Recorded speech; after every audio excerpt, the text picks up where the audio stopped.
Good morning. Berhubung masih dalam suasana Idul Fitri, kami mewakili tim HO ingin mengucapkan Minal aidin wal faizin. Mohon maaf lahir dan batin. Baiklah, selanjutnya mari kita sama-sama menyaksikan briefing pagi yang dibawakan oleh Bapak Sugeng Santoso selaku Direktur Cun Motor. Selamat menyaksikan.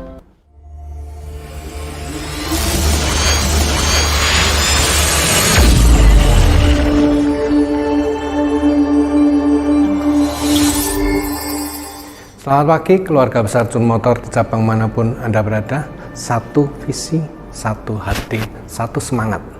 Masih dalam suasana lebaran, sekali lagi saya mengucapkan selamat Hari Raya Idul Fitri 1442 Hijriah. Mohon maaf lahir dan batin. Salam jumpa lagi. Bagaimana dengan liburan kalian semua? Suasananya tentunya lebih asik ya daripada lebaran yang tahun kemarin. Ya mungkin masih ada lah yang kurang asik, yaitu karena kita masih ada terkendala sedikit mengenai pembatasan di mana kita masih belum bisa sebebas untuk bertemu dengan sanak keluarga seperti tahun-tahun yang lampau. Kalaupun bisa ketemu, kita tetap diharapkan melakukan protokol-protokol kesehatan. Tapi tentunya hal ini ditujukan untuk keselamatan kita bersama, bukan hanya sekedar untuk membatasi tanpa tujuan yang berarti. Nah, sekarang setelah liburan kita kembali lagi melakukan tugas-tugas kita seperti sebelum lebaran. Dan karena pekerjaan ini bukan semacam olahraga yang membutuhkan banyak pemanasan yang mungkin takut kecetit atau bagaimana, enggak ya, kita kan bekerja nih, maka saya mempersilahkan supaya langsung gaspol untuk mencapai performance yang diharapkan. Omong-omong mengenai performance, sebetulnya apa sih performance itu? Performance ini ya tentunya bahasa Inggris ya, tapi kalau diterjemahkan dalam bahasa Indonesia itu diartikan dengan kinerja. Sedangkan menurut KBBI itu adalah Kamus Besar Bahasa Indonesia. Kinerja bisa diartikan sebagai berikut. 1. Sesuatu yang dicapai. Yang kedua, prestasi yang diperlihatkan. Yang ketiga, kemampuan bekerja. Ini berbicara tentang peralatan. Untuk arti yang ketiga saat ini kita sisihkan dulu aja ya, karena kita kan tidak membicarakan mengenai peralatan. Saat ini kita membicarakan kita sebagai manusia. Coba perhatikan, hal yang menarik pada arti yang nomor 1 ada sesuatu yang dicapai. Ini artinya apa sih? Ini artinya adalah ada sesuatu hasil dari melakukan sesuatu. Saya katakan sekali lagi, ini membicarakan hasil pencapaian dari apa yang sudah kita lakukan. Tentunya hasil apa sih yang diinginkan? Tentunya hasil yang bagus. Hasil yang bagus itu seperti apa? Tentunya hasil yang bagus itu sesuai dengan yang diharapkan.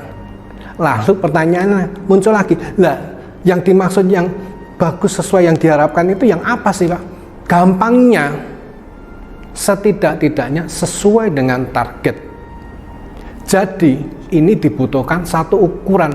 Target itu adalah ukurannya, dan target itu yang menentukan apakah kita sudah mendapatkan hasil sesuai dengan apa yang diharapkan.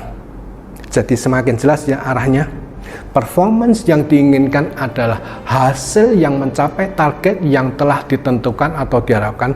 Kalau secara pribadi itu ada di dalam PAS, yaitu Performance Appraisal System. Selanjutnya, bagaimana cara mencapai performance yang bagus itu? Hanya 2 kata, tidak banyak, hanya 2 kata. Kerja keras. Loh, Pak, katanya orang harus bekerja cerdas daripada bekerja keras. Ya, saya menceritakan sedikit pengalaman saya nih untuk sebelum menjawab itu.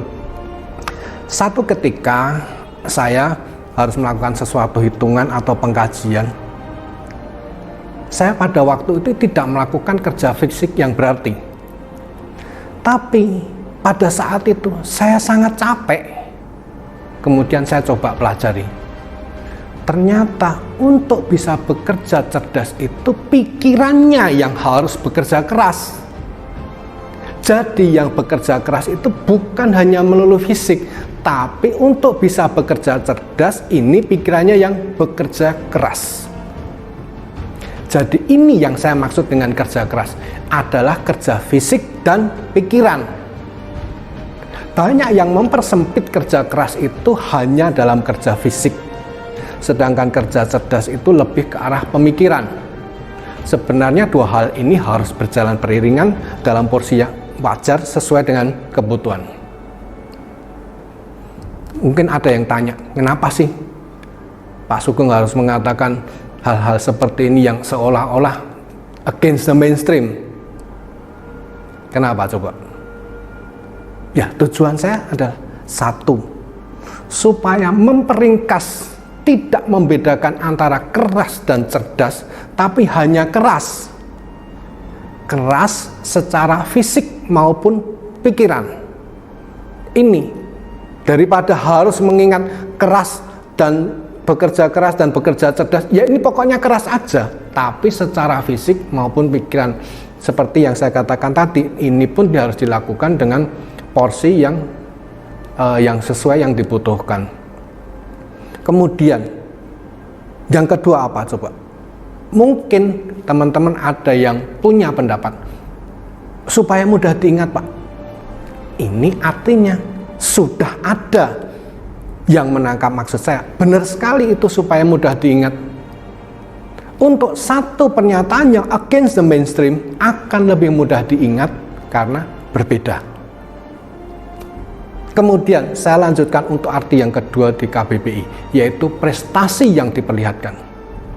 Yang menarik dari kalimat prestasi yang diperlihatkan adalah kata apa? Kata diperlihatkan. Diperlihatkan ini tentunya tidak melulu harus melihat secara mata kepala sendiri kejadiannya ya. Diperlihatkan di sini bisa dimaksudkan dengan dinyatakan, dilaporkan, dipromosikan. Artinya juga bahwa prestasi yang sudah dicapai harus dilaporkan atau diceritakan sesuai dengan yang sebenarnya. Jangan tentunya ya, jangan dilebih-lebihkan atau juga jangan dikurang-kurangkan. Dengan melaporkan atau memperlihatkan atau mempromosikan atau menceritakan suatu prestasi sesuai dengan kenyataannya, ini sama sekali bukan berarti tinggi hati, enggak sama sekali. Tapi bahwa ini yang akan membuat karir Anda menjadi lebih cemerlang. Mengingat apa?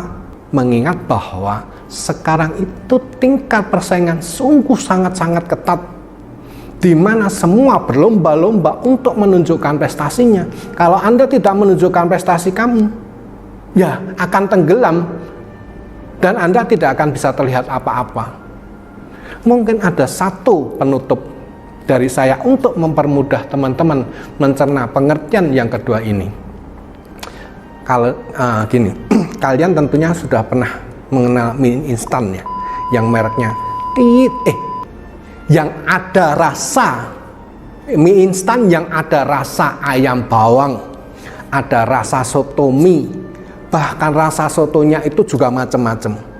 Ada yang soto Lamongan, soto Padang, soto Banjar, dan segala macam rasa lainnya. Pertanyaan saya satu, tentunya Anda semua sudah bisa, hampir semua ya, bisa dikatakan mengenal produk tersebut, merek tersebut.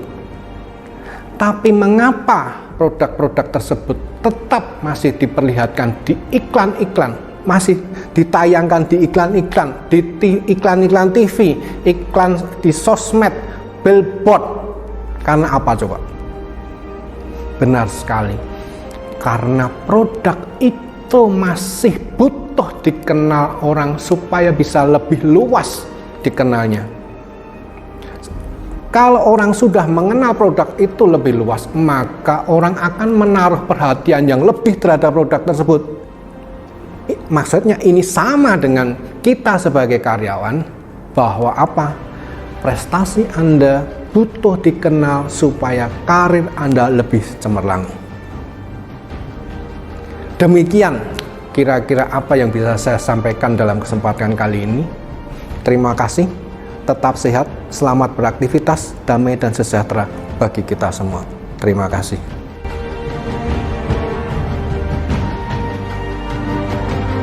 Beri aplaus untuk Bapak Sugeng. Semoga apa yang disampaikan pada briefing tadi dapat bermanfaat untuk kita semua. Nah, untuk selanjutnya kita akan menyampaikan beberapa informasi. Yang pertama, akan diadakan training public speaking pada tanggal 25 Mei 2021 di kantor pusat. Yang kedua, akan diadakan onboarding class pada tanggal 26 Mei 2021 di kantor pusat. Untuk informasi ketiga akan disampaikan oleh Kak Arga selaku tim HRGA. Nah, teman-teman banyak yang tanya ya, kapan sih kita dapat BPJS Kesehatan dan juga BPJS Ketenagakerjaan? Nah, perlu kalian tahu dan ingat untuk karyawan cabang dengan jabatan driver, mekanik, PDI-man mendapatkan BPJS Kesehatan setelah PKWT masa kerja 3 bulan dan juga mendapat BPJS Ketenagakerjaan setelah masa kerja 3 bulan. Nah, yang kedua, untuk staf dan bagian umum PKWT dengan masa kerja 6 bulan mendapatkan BPJS Kesehatan dan mendapatkan BPJS Ketenagakerjaan setelah PKWTT. Kemudian jabatan yang ketiga ada kepala mekanik, supervisor dan service advisor mendapatkan BPJS Kesehatan setelah masa kerja 6 bulan dan juga mendapatkan BPJS Ketenagakerjaan setelah PKWTT. Nah, untuk teman-teman kantor pusat dengan jabatan bagian umum mendapatkan BPJS Kesehatan setelah PKWT dengan masa kerja 6 bulan dan juga mendapatkan BPJS Ketenagakerjaan setelah PKWTT. Nah, untuk jabatan staf mendapatkan BPJS Kesehatan setelah PKWT dan juga mendapatkan BPJS Ketenagakerjaan setelah PKWTT. Untuk supervisor, senior supervisor, manager, general manager, PKWTT mendapatkan BPJS Kesehatan dan juga BPJS Ketenagakerjaan. Yang terakhir, tetap jaga kesehatan dan patuhi protokol kesehatan. Sekian informasi yang dapat kita sampaikan. Selamat beraktivitas dan tetap semangat.